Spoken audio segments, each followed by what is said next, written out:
Hello guys, कैसे हो आप सभी? आई होप सभी अच्छे होंगे गाइस। तो आपकी तैयारी एकदम परफेक्ट तरीके से चल रही होगी गाइस। तो गाइस देखो, मैं आज उन टॉपिक पे बात कर रहा हूँ जो बच्चों के साथ अभी भी हो रही है। मतलब क्या वो डेली, देखो पहली बात तो बता दूं आपको, आप डेली मॉक तो लगा रहे हो, बट जो मॉक का एनालिसिस हो रहा है ना, वो उस तरीके से नहीं कर पा रहे हो जो मैंने आपको बताया है। अब देखो, मैंने क्या बताया था आपको, अगर आप डेली 2 से 3 मॉक लगाते हो, अगर आपने उसका एनालिसिस नहीं किया तो वो किस काम का गाइस। अगर आपको यही नहीं पता चला कि मेरा वीक पॉइंट क्या है, कि मेरा स्ट्रॉन्ग पॉइंट क्या है, तो आप कैसे उसको एनालिसिस कर पाओगे कि मेरा वीक पॉइंट क्या है, मेरा स्ट्रॉन्ग पॉइंट क्या है। अगर इस टॉपिक पे अगर आपने ध्यान नहीं दिया तो मैं आपको अभी बता रहा हूँ कि आपका जो स्कोर है वो बूस्ट नहीं हो पाएगा। अगर आप मेन एग्जाम भी अगर देने जाते हो ना आप, तो आपको क्या करना पड़ेगा, अभी से आपको अपने वीक पॉइंट पे ध्यान देना होगा, तभी जो आपका क्या है, आपको पता चलेगा कि मेरा वीक पॉइंट क्या है, मेरा स्ट्रॉन्ग पॉइंट क्या है। ठीक है, चलिए, ये हो गया पहली बात। अब दूसरी बात क्या है, मेरे पास देखो 6 दिन या 7 दिन, मैं चलो मान के चलता हूँ मेरे पास 6 दिन बचे हैं। तो 6 दिन में अगर आरआरबी क्लर्क की जो तैयारी कर रहे हैं ना बच्चे, वो अब मेंस लेवल की जो तैयारी वो छोड़ देगा इस। अब खाली अपना जो फोकस है ना, वो खाली किस पे तैयार करे, वो तैयार करे आपका ओनली फॉर प्री के लिए। ठीक है, अगर आपका प्री क्वालिफाई नहीं होगा तो मेंस की तैयारी क्या मतलब है गाइस। तो अभी अब क्या करो, आप जस्ट फोकस करो अपनी प्री लेवल की तैयारी, मॉक लगाओ, उसका एनालिसिस करो। ठीक है, और एनालिसिस के लिए मैंने क्या बताया तरीका, आप क्या करो, एनालिसिस कर लिया, देखो अब आप क्या करो, जो सेक्शनल मॉक होते हैं ना, हर वेबसाइट के सेक्शनल मॉक दिए जाते हैं, तो उनको दो गाइस। जो टॉपिक आपका वीक है उस पे फोकस करो, जैसे आपका डीआई वीक है तो डीआई पे फोकस करो, उसके जितने भी एनालिसिस मतलब जितने भी सेक्शन मॉक है ना डीआई के, उसको लगा दो। अगर आपका स्लॉग्स वीक है तो स्लॉग के जितने भी आपके जो सेक्शनल मॉक है उसको लगा दो। तो ऐसे एनालिसिस होता है गाइस। ठीक है, इस चीज को आप ध्यान रखें। तीसरी बात करूं, अगर बच्चों आपका जो अर्थमेटिक सेक्शन है, देखो हर किसी का अर्थमेटिक स्ट्रांग नहीं होता है, मैंने आपको पहले ही बताया। अब देखो आपको क्या करना है, अर्थमेटिक के टॉपिक जो मैंने बताए थे, जैसे रेशियो हो गया, प्रोपोर्शन हो गया, उसके बाद रेशियो प्रोपोर्शन एक हो गया, परसेंटेज हो गया, आपका प्रॉफिट एंड लॉस हो गया, सीआईएसआई हो गया, मेंसुरेशन हो गया। तो आप क्या, बोट एंड स्ट्रीम हो गया, आप क्या करो, देखो सारा टॉपिक मत करो, मैंने आपको बताया था 3 से 4 टॉपिक भी अगर आप करते हो बढ़िया तरीके से, तो आपका डेफिनेटली स्कोर होगा। अब आप ये मत करना कि नया टॉपिक लेना, नहीं, जो आपने कर लिया उसका रिवीजन करो डेली। ठीक है, डेली रिवीजन करो। जो टॉपिक आपका, जो जैसे मैंने बोला था प्रॉफिट एंड लॉस, तो प्रॉफिट लॉस अगर जितने भी वीडियो है ना यूट्यूब पे उसको देख डालो। अगर आपका बोट एंड हिस्ट्री में कमजोर है तो उसको देख डालो। बट ऐसा करो, अगर 4 में से अगर 2 टॉपिक भी आप करते हो तो उसको एक बढ़िया तरीके से करो कि सर अगर मेरा वो क्वेश्चन आता है तो मैं उसको डेफिनेटली कर जाऊंगा। ठीक है, तो इस चीज का ध्यान रखो।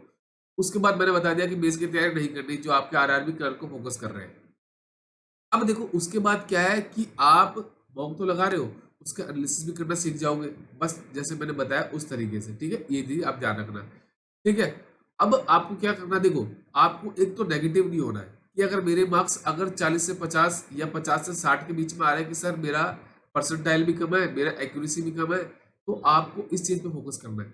मेरी सबसे पहला काम मुझे क्या करना है, मेरी स्पीड के साथ साथ मुझे क्या फोकस करना है, मेरी एक्यूरेसी एकदम 100% होनी चाहिए, तभी मेरे सिलेक्शन के चांसेस क्या हाई है।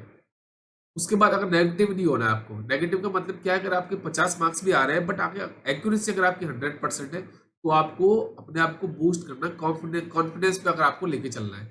ये चीज आपको ध्यान रखनी है, आप क्या करोगे, फोकस करोगे एक्यूरेसी में। ये चीज मैंने आपको पहले ही बताई है और अभी बता रहा हूँ। ठीक है, चलिए, उसके बाद देखो मैंने आपको जो पेपर अटेम्प्ट करने का तरीका है मैंने आपको बताया। जो टॉपिक आपका परफेक्ट है, जो सब्जेक्ट आपका परफेक्ट है, उससे पहले करो ना। जो हर किसी की स्ट्रेटेजी अलग अलग होती है, टॉपर की अलग बताएगा, जो एवरेज होगा वो अलग बताएगा, जो वीक स्टूडेंट होकर भी सिलेक्शन ले रहा है वो अपनी स्ट्रेटेजी अलग बताएगा। तो आपको अपनी स्ट्रेटेजी में फोकस करना, ना कि किसी और की। जो आपका टॉपिक बेस्ट है उसको करो। जैसे जैसे मैं आपको बताता हूँ, कुछ बच्चों का रीजनिंग स्ट्रांग होता है तो वो रीजनिंग स्टार्ट करेंगे, कुछ बच्चों का क्वांट होता है तो क्वांट से स्टार्ट करेंगे। ठीक है, देखो आप क्या करो, जैसे स्पीड बूस्टर होते हैं ना मैथ्स के, उसको सारा अटेम्प्ट कर लो। अगर आपके 20 मिनट में अगर 30 से 40 क्वेश्चन भी हो जाता है ना, तो आपके लिए वो गुड एंड वेल है गाइस। बट एक्यूरेसी 100% रखनी। जैसे क्वांट की बात करूँ तो सिंप्लीफिकेशन हो गया, आपका अप्रोक्सीमेशन हो गया, जो आपका क्वाड्रेटिक इक्वेशन हो गया, नंबर सीरीज हो गया। उसके बाद क्या है, जैसे डीआई में क्या होता है, जैसे 5 क्वेश्चन आते हैं डीआई के, हर डीआई में 3 क्वेश्चन ऐसे होते हैं जो देखते ही उनका सॉल्यूशन मिल जाता है, वो कर लो फटाफट। ठीक है, 2 डीआई में कर लोगे।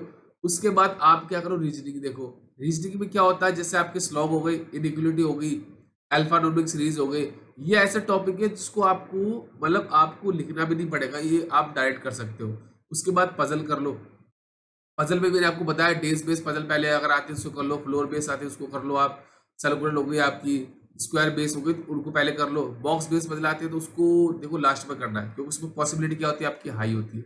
तो इस चीज का आपको ध्यान रखना है। ठीक है। लास्ट एक बात बता दूं आपको, लास्ट में जाते जाते एक चीज बता दूं आपको, अगर मॉक लगा रहे हो 2 से 3 मॉक या 3 से 4 भी लगा रहे हो, तो उसका अगर एनालिसिस नहीं किया तो किसी काम का कुछ काम का नहीं है वो। अगर आपको अपना वीक पॉइंट नहीं पता चला तो आप यही गलती आप क्या करोगे, जो आपका मेन एग्जाम है ना आरआरबी क्लर्क का, उसमें भी यही गलती करोगे गाइस। ठीक है। तो आरआरबी पीओ के लिए मैं अलग, जो भी स्टूडेंट आरआरबी पीओ टारगेट कर रहे हैं उनके लिए अलग वीडियो बना दूंगा, उनको कैसे अपनी स्ट्रेटेजी लेके चलनी है। जो आरआरबी क्लर्क के लिए, उनके लिए मैंने वीडियो बनाया है फोकस करना, एनालिसिस करने पे। ठीक है। लास्ट टाइम यही बता रहा हूँ, जितना हो सके मॉक लगा रहे हो तो मॉक का एनालिसिस अगर आपने नहीं किया तो आपके लिए कोई भी गुड नहीं है गाइस। ठीक है। तो एनालिसिस करना ना भूलना गाइस। ठीक है। और आपने अपने जितने भी स्कोर आ रहा है आप मुझे कमेंट बॉक्स में शेयर कर देना। इंस्टाग्राम आईडी er.jangid है, उस पर आप मुझे मैसेज कर सकते हो गाइस, और व्हाट्सअप नंबर मेरा दे रखा है मैंने, उस पर आप जितनी भी आपको क्वेरी है मुझे मैसेज कर देना। ठीक है। मैं उसका रिप्लाई जरूर दूंगा गाइस। ठीक है। चलिए मिलते हैं नेक्स्ट वीडियो में। Thank you and best of luck.